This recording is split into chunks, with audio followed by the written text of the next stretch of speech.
नमस्कार, news room live में आपका स्वागत। मैं राहुल ओझा आपके साथ और इस वक्त की बड़ी खबर आपको मालेगांव ब्लास्ट मामले में दे कोर्ट ने सभी आरोपियों को बरी कर दिया है। पुख्ता सबूत नहीं मिले हैं और जो जजमेंट पढ़ा गया है इसमें काफी वक्त लगा और अभी मालेगांव ब्लास्ट मामले में बड़ा अपडेट कि मालेगांव ब्लास्ट केस में सभी आरोपी बरी कर दिए गए हैं। साध्वी प्रज्ञा के खिलाफ कोई सबूत नहीं मिला, कर्नल पुरोहित के खिलाफ भी कोई सबूत कोर्ट में नहीं पेश किया गया। बाइक किसने पार की इस बात का भी सबूत इस मामले में नहीं मिला है। आरडीएक्स और बम का सबूत भी कोर्ट के हाथ नहीं लगा। साल 2008 में यह ब्लास्ट हुआ था और 17 साल बाद यह बड़ा फैसला सामने आया है जहां एनआईए कोर्ट ने सभी आरोपियों को बरी किया है। बता दें कि कोर्ट ने फैसला सुना दिया है। 2008 में मालेगांव ब्लास्ट केस में आरोपी बरी कर दी गई हैं।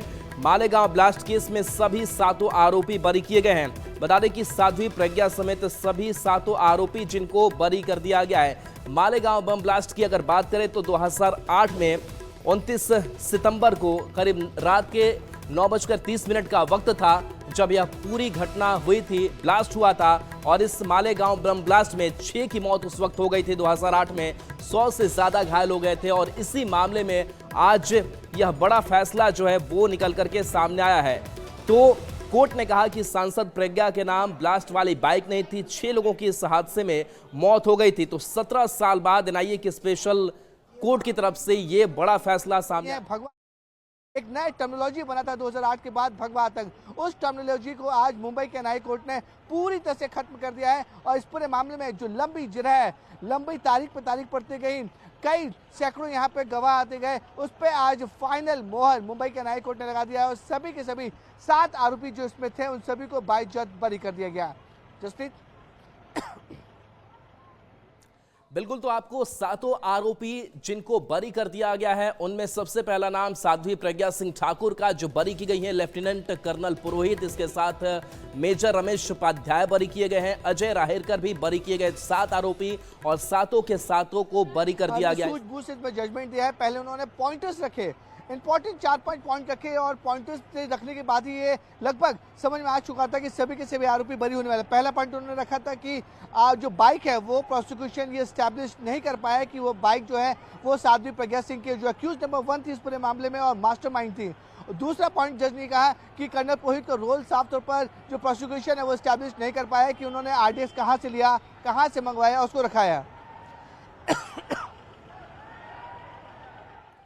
बिल्कुल, तो देखिए सुधाकर द्विवेदी भी बरी किए गए हैं, सुधाकर चतुर्वेदी भी बरी किए गए हैं, समीर शरद कुलकर्णी भी बरी कर दिए गए हैं। कोर्ट की तरफ से क्या टिप्पणी सामने आई है वो भी आपको बताते हैं। तो एनआईए कोर्ट ने कहा है कि प्रोसिक्यूशन ने ये तो साबित कर दिया कि मालेगांव में धमाका हुआ था, लेकिन वे ये साबित करने में नाकाम रहे कि बाइक में बम प्लांट किया गया और हम इस नतीजे पर पहुंचे हैं कि घायल लोगों की संख्या 101 नहीं बल्कि 95 थी और कुछ मेडिकल सर्टिफिकेट में हेरफेर हुआ है। तो ये कुछ टिप्पणियां जो है इस फैसले के दौरान जो है वो सामने आया है। और बता दें कि मालेगांव ब्लास्ट में 7 आरोपी जिनको बरी कर दिया गया है, जिसमें पूर्व भाजपा सांसद प्रज्ञा, कर्नल प्रसाद पुरोहित, रमेश उपाध्याय, अजय राहेलकर, सुधाकर चतुर्वेदी, समीर कुलकर्णी और सुधाकर द्विवेदी इस मामले में आरोपी थे और ये आरोपी बरी कर दिए गए। 17 साल बाद यह फैसला मालेगांव ब्लास्ट मामले में सामने आया है।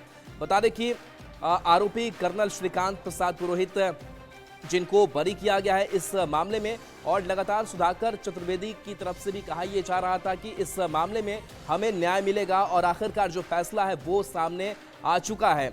तो ये बड़ा फैसला, और बता दें कि आज ये आरोपी एनआईए कोर्ट पहुंचे और यहाँ मामले की सुनवाई चलती रही। जज की तरफ से फैसला पढ़ा जाता रहा और कई ऐसे सबूत जो नहीं मिले और इसी सबूत नहीं मिलने के आधार पर जो है बड़ा फैसला ये सुनाया गया है। तो बड़ी खबर आपको बता रहे हैं मालेगांव ब्लास्ट मामले में, जहां 17 साल बाद ये बड़ा फैसला आया है और 7 के 7 आरोपी जो हैं वो बरी कर दिए गए हैं। तो बड़ी खबर आपको बता रहे हैं जहां 17 साल बाद ये फैसला जज ए के लोहाटी जो इस मामले की सुनवाई कर रहे थे और उन्होंने स्पष्ट किया कि ये साबित नहीं हुआ कि जिस बाइक में ब्लास्ट हुआ वो साध्वी प्रज्ञा के नाम थी। अमान्य केलेली आहे, कारण आधीपासूनच प्रॉसिक्युशनचा पुरावा होता तो कायद्या समोर तो न टिकणारा पुरावाच होता आणि 17 वर्ष लागलेत हे आज सिद्ध व्हायला की पुरावे ते कोणतेही ग्राही धरले गेलेले नाही। कई सारी बातें कही गई है। नेमकं कोर्टाने सुरुवात केली होती, ATS दाखल केलेला होता या पूर्ण पुराव्याला नाकारलेला आहे कोर्टाने। बैठक मौका लगाया था तो मौका के लिए जो क्राइटेरिया था वो कंप्लीट ना होने की वजह से मौका में से भी सबको एडमिट किया है। जो यूएपीए का सैंक्शन था इस केस में, यूएपीए सैंक्शन जो क्वालिटी था, कोई भी यूएपीए की जो सैंक्शन है 16 या पीछे नहीं हो सकते हैं, ये भी हमने इसमें ऑब्जर्वेशन किया है।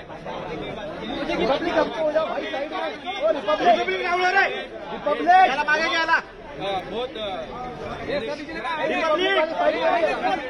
अरे भाऊ खाली खाली भाऊ रिपब्लिक ओके तो इकडे ये ना मग भाई खुलाई तो दे रहा यार, साइड हो जाओ। अरे ये रिपब्लिक ये मिस्टर बिन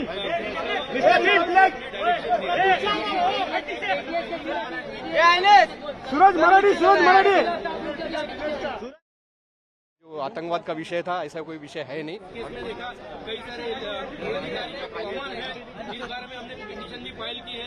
जो इतने साल हमारे सब लोगों के बर्बाद हुए हैं तो उस बात में अभी ये बारे में लेंगे। कोर्ट ने ये भी कहा है भाऊ खाली खाली भाऊ अधिकारी चतुर्वेदी के घर में प्लांट करते हुए देखा गया, मशीन चालू है। इसके बारे में भी कोर्ट ने उसमें ऑब्जर्वेशन किया है और डिटेल इसमें जब जजमेंट आएगा तब वो बात कर। सर मराठी मराठी मराठी मराठी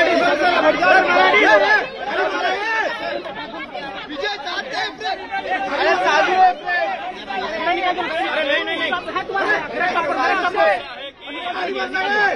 अक्षय अक्षय अक्षय या केसमध्ये सुरुवाती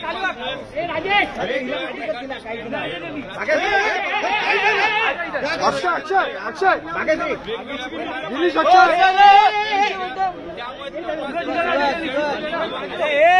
वायर आली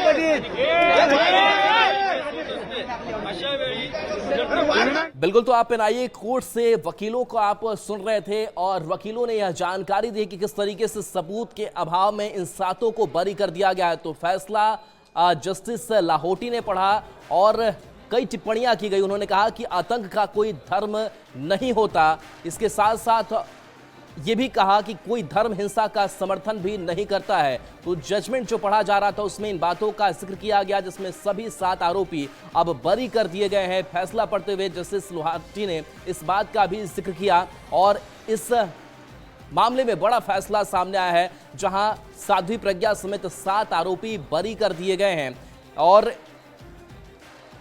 कहा गया है कि ये आरोप जो लगे वो आरोप साबित नहीं होते हैं और ऐसे में 17 साल पुराने केस में सभी बरी हो चुके हैं। 2008 में ब्लास्ट हुआ था, 6 की मौत तो उस वक्त हुई थी और कई घायल हुए थे। हालांकि घायलों की संख्या को लेकर भी कोर्ट ने आज टिप्पणी अपनी की है और इस मामले में सभी 7 आरोपी बरी कर दिए गए हैं। बता दें कि 29 सितंबर 2008 की वो तारीख थी जब मालेगांव ब्लास्ट हुआ था और आरोपियों में जो 7 नाम हम आपको बता रहे हैं, जिसमें पूर्व भाजपा सांसद प्रज्ञा ठाकुर, कर्नल प्रसाद पुरोहित, रमेश उपाध्याय, अजय राहिरकर, सुधाकर चतुर्वेदी, समीर कुलकर्णी और सुधाकर द्विवेदी को बरी कर दिया गया है। 6 लोगों की मौत हुई थी इस मामले में और बता दें कि करीब 100 जो लोग थे वो इस मामले में घायल हुए थे और इस ब्लास्ट के पीछे हिंदू राइट विंग्स ग्रुप से जुड़े लोगों के हाथ होने की बात सामने आई थी। ये केस काफी वक्त तक चलता रहा और इस केस की शुरुआती जांच की अगर बात करें तो महाराष्ट्र एटीएस ने इस जांच की शुरुआत की थी। इसके बाद 2011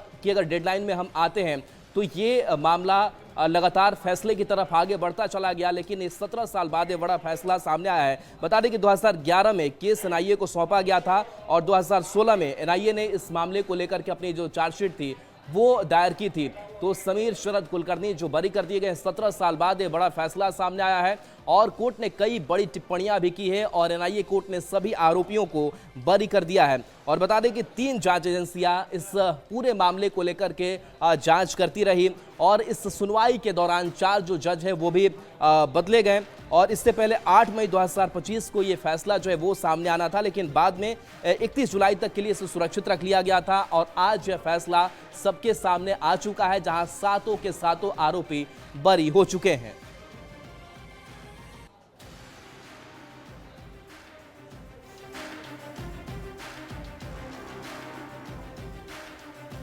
और चलिए बढ़ेंगे आगे। अमेरिका कैलिफोर्निया से बड़ी खबर है, जहां पर एक फाइटर जेट प्लेन के हादसे के शिकार होने की खबर जो है वो सामने आई है। हालांकि इस पूरे मामले को लेकर के अभी लगातार जो छानबीन है, जांच है वो की जा रही है, लेकिन तस्वीर आप देखिए कैसे अमेरिका के कैलिफोर्निया में एक फाइटर जेट क्रैश हो गया। जानकारी के मुताबिक नौसेना एयर स्टेशन के पास ये हादसा हुआ। ये एक F-35 फाइटर जेट था जो हादसे के तुरंत बाद इमरजेंसी क्रू मौके पर पहुंच गया और पायलट तक पहुंचने की कोशिशें अभी भी जारी है। देखिए धुएं का जो गुबार है वो आसमान में उठ रहा है और ये नौसेना का ये एयर स्टेशन के पास से हादसा हुआ है। F-35 फाइटर जेट, इसके बारे में जानकारी मिल रही है। जो हादसे के तुरंत बाद कहा जा रहा है कि जो इमरजेंसी ब्रेक है वो भी लगाई गई थी, लेकिन ये तस्वीर देखिए किस तरीके से ये पूरा हादसा अमेरिका कैलिफोर्निया में हुआ है। पायलट तक पहुंचने की कोशिश अभी भी जारी है।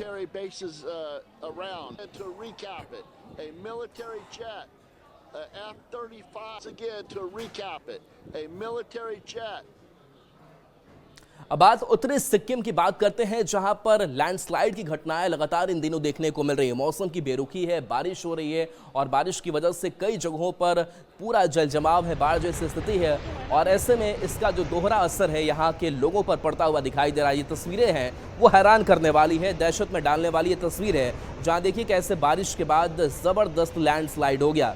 लैंडस्लाइड का जो वीडियो सामने आया है उसने देखने वालों के रोंगटे खड़े कर दिए हैं। उत्तरी सिक्किम में लैंडस्लाइड की वजह से इलाके की सड़क संपर्क पूरी तरह से बाधित हो गई। पहाड़ों से मलबा सड़कों पर गिरने की वजह से ट्रैफिक ठप हो गया। राहत की बात यह है कि किसी के हताहत होने की खबर नहीं है।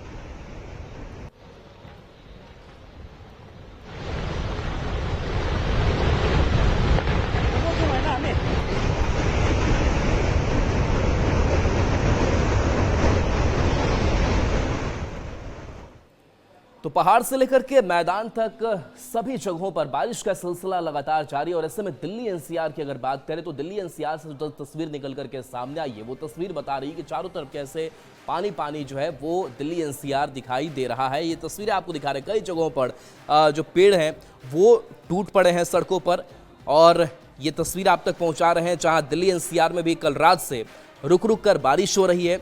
बारिश के चलते लोगों को गर्मी से राहत मिली है, लेकिन ज़्यादा बारिश लोगों की मुश्किलें भी बढ़ा रही है।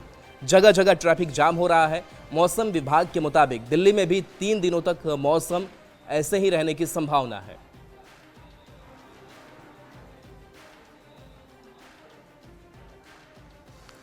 और देखिए अमेरिका ने भारत पर 25% टैरिफ लगाने का फैसला लिया है और इस फैसले को लेकर के लगातार विपक्ष की तरफ से भी सवाल उठाए जा रहे हैं। सदन में जो हंगामा है इस टैरिफ को लेकर के वो भी देखने को मिल रहा है और ये आपको सदन की तस्वीर भी दिखा रहे हैं। यह टैरिफ कल यानी 1 अगस्त से लागू हो जाएगा। ट्रंप के इस फैसले के बाद भारत की राजनीति और आर्थिक क्षेत्र में खलबली मची है। लोकसभा की कार्यवाही जब 11 बजे शुरू हुई, विपक्ष ने इस मुद्दे पर जोरदार हंगामा किया और सदन में तख्ती लेकर प्रदर्शन किया। विपक्ष के हंगामे को देखते हुए सदन की कार्यवाही दोपहर 2 बजे तक के लिए स्थगित कर दी गई है। आप प्रश्नकाल जैसे महत्वपूर्ण विषय पर चर्चा नहीं करना चाहते, आप शून्यकाल में अपने क्षेत्र की समस्याओं को नहीं उठाना चाहते। माननीय सदस्य मैं पूरा आग्रह कर रहा हूं, अगर तख्तियां लेकर आएंगे तो सदन की कार्रवाई नहीं चलेगी। आप सदन को नियोजित तरीके से बाधित करना चाहते हैं, प्रश्नकाल जैसे विषय पर चर्चा नहीं करना चाहते। माननीय सदस्य फिर मैं आग्रह कर रहा हूं, आप अपनी अपनी सीट पर जाइए। आपको इसलिए भेजा है, जनता ने चुनकर नारेबाजी के लिए भेजा है, तख्तियों के लिए भेजा आपको। यह सदन चर्चा संवाद के लिए है, जनता के विचारों, उनकी अपेक्षाओं, आकांक्षाओं को व्यक्त करने के लिए। आपका ये तरीका उचित नहीं है। आप लाखों लोगों से चुनकर आते हैं। अपने कार्य व्यवहार को, आचरण को ठीक करिए। दुनिया देख रही है आपको, आपके मतदाता आपको देख रहे हैं। फिर मैं आग्रह कर रहा हूं, आप अपनी अपनी सीट पर बैठे, तख्तियां हटाएं। सदन की कार्रवाई आज 2 बजे तक के लिए स्थगित की जाती है। हम लोग तो देख रहे हैं, अभी मेरी मैन्युफैक्चरर से ही बात हो रही थी, वो लोग बिल्कुल दुखित हैं और कह रहे हैं अब लग नहीं रहा कि बिजनेस कर पाएंगे। एक 100 करोड़ की टर्नओवर वाला जो यहाँ का मैन्युफैक्चरर है, उसको सीधा सालाना, अभी उसका जो बायर है 16% पहले देते थे टैरिफ, अब उन्होंने डायरेक्ट 9% बढ़ा के 25 कर दिया। अभी बायर उसमें से 4% इनको लगा रहा है, तब इनको सालाना 4.25 करोड़ का नुकसान हो रहा है, मंथली 40 लाख का नुकसान हो रहा है। ये मोदी साहब क्या करना चाहते हैं? ये जो टैरिफ वाला है, दुनिया के अलग अलग देशों से पिछले दिनों बात चलता रहा है, नई बात है नहीं, खबर आती रही थी कि इस देश पर इतना लगा दिया, उस देश पे ऐसे कर दिया।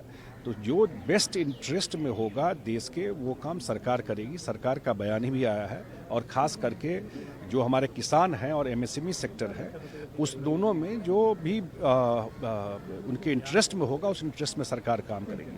और सरकार का बयान भी आया है कि अभी नेगोशिएशन ऑन है, और जो बेस्ट पॉसिबल होगा उसका वो रास्ता निकालेगी। मुझे लगता है कि सरकार और मोदी जी सक्षम है इसका वे ऑफ निकालने के।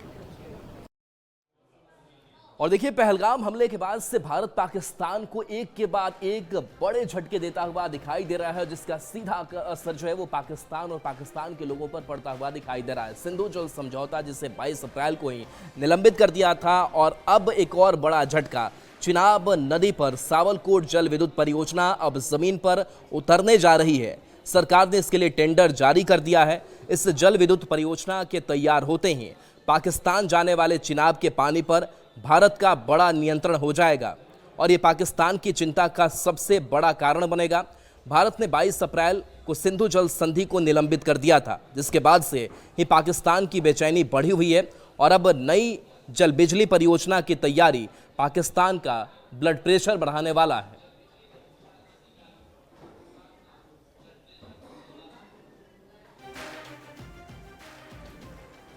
मुख्यमंत्री नीतीश कुमार अगस्त के पहले सप्ताह में आरा आने वाले हैं, जिसको लेकर के अब प्रशासनिक तैयारियां भी तेज हो गई है। लगातार अधिकारी मॉनिटरिंग कर रहे हैं। इसके साथ साथ आरा के जो लोग हैं उनमें भी बेहद उत्साह है कि मुख्यमंत्री उनके जिले में पहुंच रहे हैं। बता दें कि कोइलवर और आरा सदर प्रखंड में जिला प्रशासन ने तैयारियां शुरू कर दी है।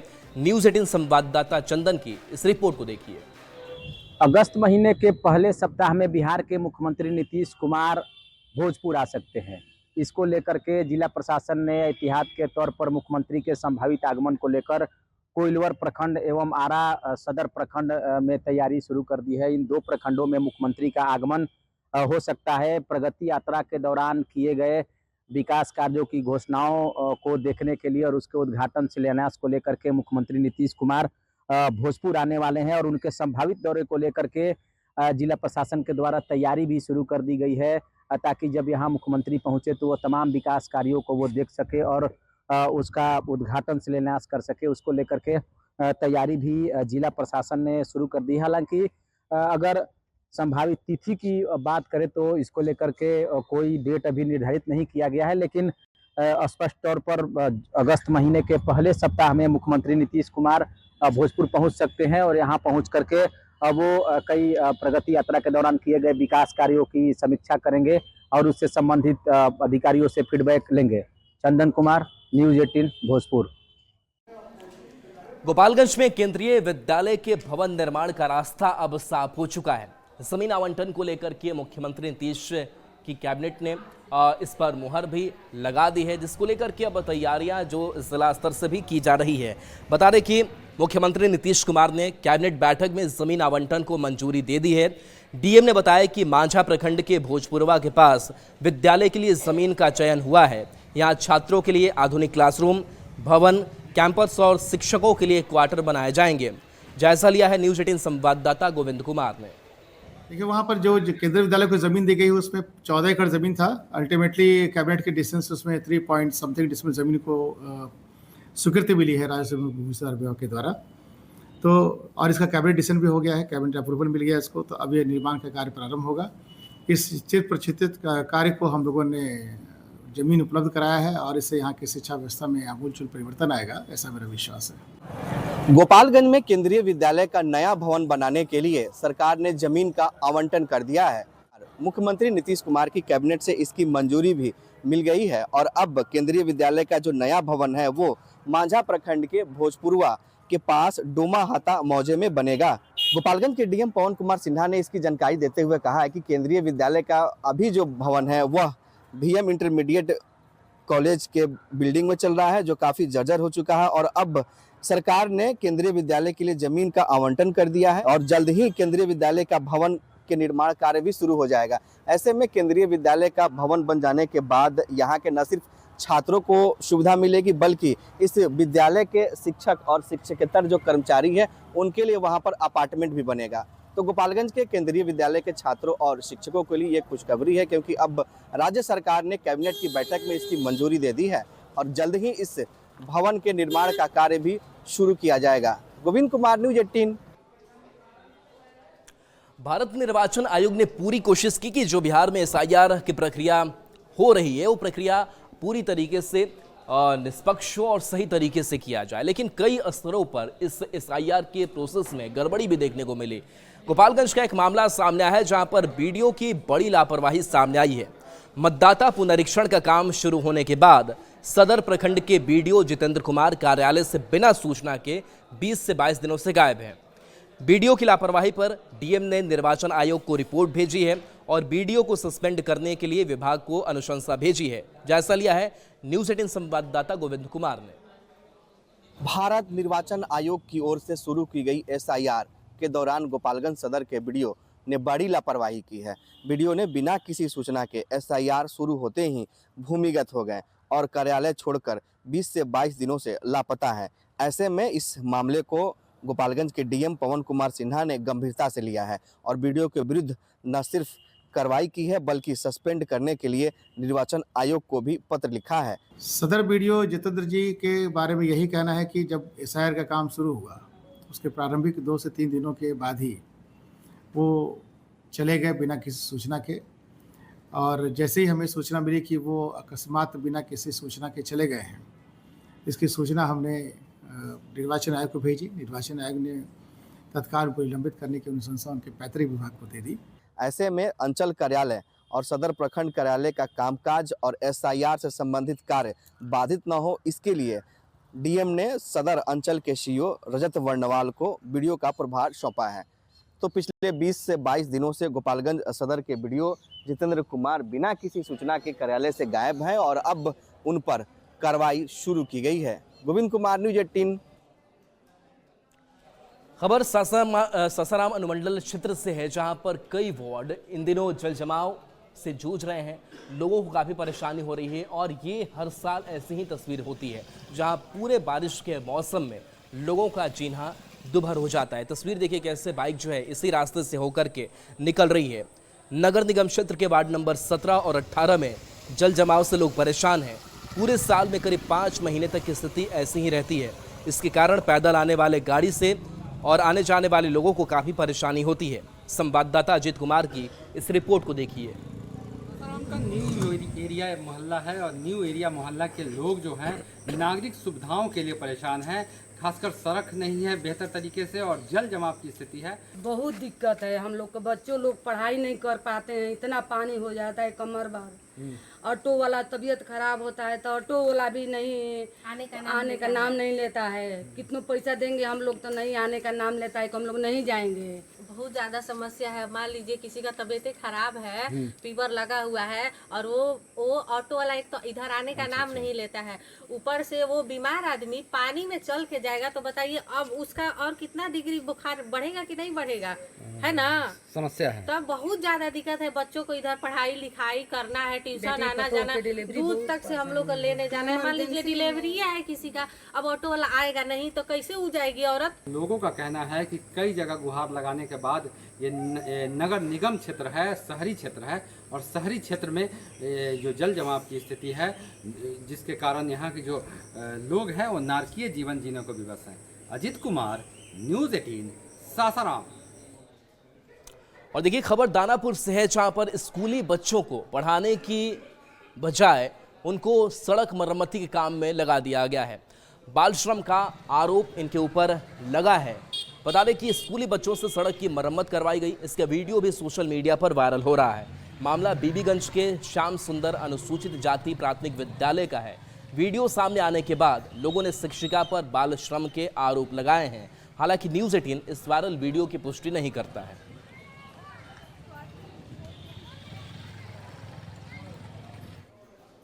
और चलिए न्यूज़ रूम लाइव में इतना ही। न्यूज़ 18 बिहार झारखंड पर खबरें आपके लिए लगातार जारी हैं।